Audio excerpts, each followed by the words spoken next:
Hello दोस्तों, आज हम बात करेंगे अविश्वास प्रस्ताव क्या है और ये इतना चर्चा में क्यों है। तो बात करते हैं अविश्वास प्रस्ताव क्या है। अविश्वास प्रस्ताव लोकतांत्रिक शासन व्यवस्था और संसदीय परंपरा का एक महत्वपूर्ण हिस्सा है।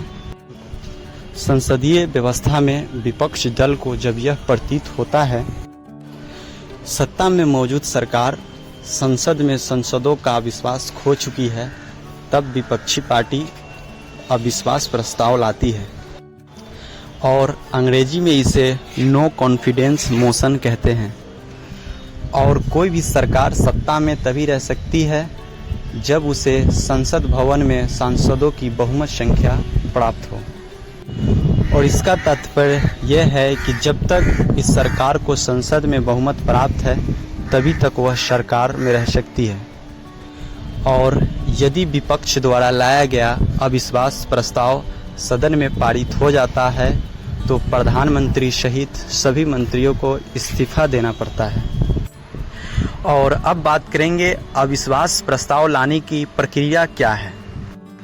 अविश्वास प्रस्ताव लाने वाले सदस्य को लोकसभा स्पीकर से अनुमति लेनी पड़ती है और संसद में इस प्रस्ताव को लोकसभा स्पीकर को 10 बजे से पहले देना होता है।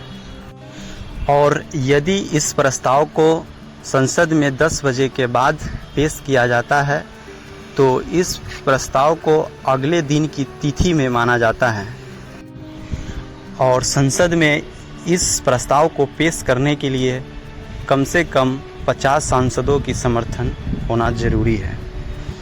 तब लोकसभा स्पीकर इस पे चर्चा करने के लिए एक दिन तय करते हैं और जब लोकसभा स्पीकर इस प्रस्ताव को मंजूरी दे देते हैं तो प्रस्ताव पेश करने के अगले 10 दिनों के अंदर इस पे चर्चा करना जरूरी होता है। और अब हम बात करेंगे अविश्वास प्रस्ताव पर मतदान होने के बाद क्या होता है।